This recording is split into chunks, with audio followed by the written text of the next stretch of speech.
ওং গঙ্গণপতয়ে নমঃ। ওং হ্রাং সূর্যায় নমঃ। ওং নমঃ শিবায়। হর হর মহাদেব। নমস্কার বন্ধু, অ্যাস্ট্রোলজি 24x7 ইউটিউব চ্যানেলে আপনাকে আরও একবার স্বাগত। আমি আপনাদের বন্ধু শ্যামল। বন্ধু সঙ্গে থাকুন, ভালো থাকুন। আমার তরফ থেকে প্রাণমরা ভালোবাসা আপনাদের সকলের জন্য রইল। শুরু করব কর্কট রাশির বন্ধুদের 25শে জানুয়ারি 2026 রবিবার কেমন যেতে পারে সে সম্পর্কে আলোচনা। আপনার নবম এবং দশম ভাব দিয়ে চন্দ্রগমন করবে রেবতী এবং অশ্বিনী নক্ষত্রকে সঙ্গে নিয়ে পজিটিভ ভাইব্রেশনের মধ্যে থাকছেন। আর আজকে দিনে কর্কট রাশির বন্ধুরা 25 ডট নিয়ে এগোচ্ছেন। আর 8.43 রোপাস র্যাঙ্কিং থাকছে। র্যাঙ্কিংটা ঠিকই আছে, ভালোই। আজকের দিনে বুধের নক্ষত্র দিয়ে যাবে 97% কাজকর্ম করছে, কিন্তু চন্দ্রদেব ফিউজ হয়ে গেছে, 14% কাজকর্ম করবে। রবিদেব 85%, মঙ্গলদেব 59%, বৃহস্পতিদেব আজকের দিনে 37%, আর শুক্রদেব 82%, আর 44% কাজকর্ম করবে শনিদেব। তো এইরকম পরিস্থিতিতে যেটা দেখা যাচ্ছে, কর্মজীবন এবং সামাজিক ক্ষেত্রে আপনার অত্যন্ত শক্তিশালী জায়গা তৈরি হবে। মানসিক ক্ষেত্র এবং দাম্পত্যের ক্ষেত্রে কিছুটা চ্যালেঞ্জিং জায়গা হয়তো আসতে পারে। তো সেখান থেকে বেরোবার জন্য আপনাদের চেষ্টা করতে হবে অবশ্যই। আবেগ নয়, বরং যুক্তির ওপরে ভরসা করুন আজকের দিনে। বিশেষ করে দুপুরের পরে চন্দ্র যখন দশমভাবে যাবে, তখন কর্মক্ষেত্রে আপনার প্রভাব প্রতিপত্তি বাড়বে। সেই সুযোগটাকে কাজে লাগাবার চেষ্টা করবেন। দাম্পত্য কলহ এড়িয়ে চলার জন্য মৌনতা যদি অবলম্বন করতে পারেন, আজকের দিনটা অনেকটা ভালো হবে। স্বাস্থ্যের ব্যাপারে যেটা দেখা যাচ্ছে, শারীরিক ক্লান্তি আসতে পারে। চন্দ্র তো বলহীন হয়ে আছে, 14% আর কি কাজকর্ম করবে। সর্দি, কাশি, মানসিক অশান্তি, মানসিক অবসাদ, এইগুলো হয়তো আপনাকে পোহাতে হতে পারে। পেটের সমস্যায় ভুগতে পারেন। যোগা প্রাণায়ামটা করুন, ভালো করে ভালো হবে। প্রাথমিক শিক্ষার ক্ষেত্রে অত্যন্ত ভালো হতে যাচ্ছে। দগ্ধ অবস্থায় আছে তো তবুও বলবো বুধের পাওয়ারটা অনেকটা আছে, ভালোই হতে যাচ্ছে। পড়াশোনা বুদ্ধি প্রয়োগ করুন, ভালো হবে। উচ্চশিক্ষার ক্ষেত্রটায় আজকের দিনে কিছুটা বাধা বিপত্তির পরে সাফল্য পাবেন। যারা উচ্চশিক্ষার জন্য বিদেশে যেতে চান, তাদের ক্ষেত্রে অনুকূল ফল প্রাপ্তির সুযোগ থাকছে।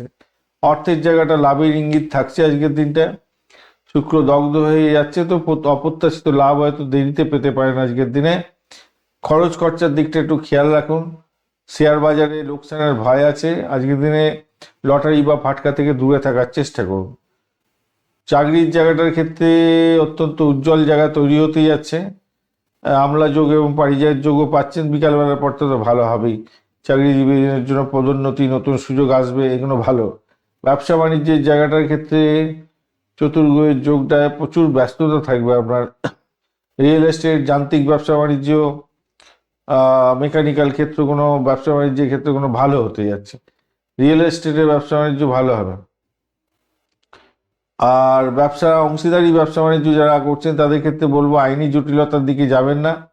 আন্ডারস্ট্যান্ডিং এর মাধ্যমে নিজেদের সমস্যাগুলো মেটাবার চেষ্টা করুন। বড় বিনিয়োগ করার আগে নথিগুলো ভালো করে দেখে তারপরে এগোবেন।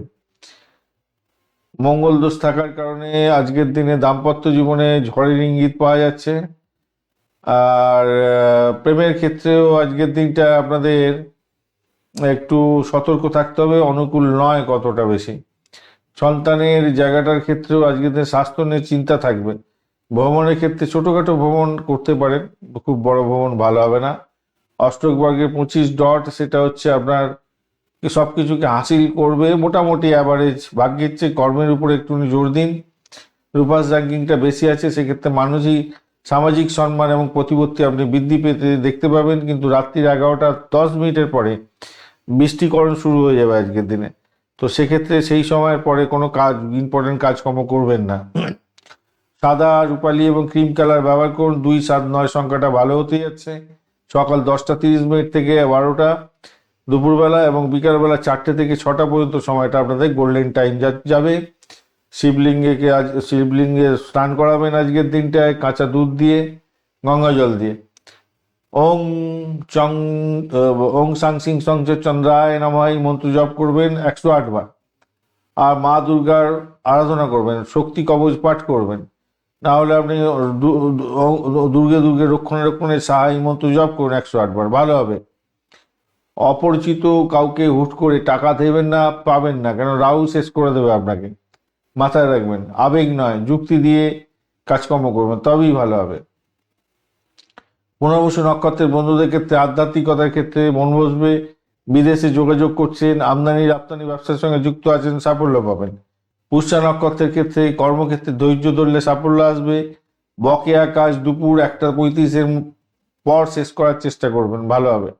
অশ্লেষা নক্ষত্রের বন্ধুদের ক্ষেত্রে বুদ্ধির জোরে কঠিন সমস্যা থেকে বেরিয়ে আসছেন। ব্যবসা বাণিজ্যের ক্ষেত্রে সমাধান হবে চুক্তির। কথাবার্তার মধ্যে কঠোরতা পরিহার করার চেষ্টা করুন, সেক্ষেত্রে ভালো হবে। ধন্যবাদ বন্ধু, ভিডিওটি দেখার জন্য লাইক শেয়ার কমেন্ট অবশ্যই করবেন। এই ধরনের ভিডিও পেতে অবশ্যই চ্যানেলটি সাবস্ক্রাইব করে রাখবেন। বন্ধু, সঙ্গে থাকুন, ভালো থাকুন।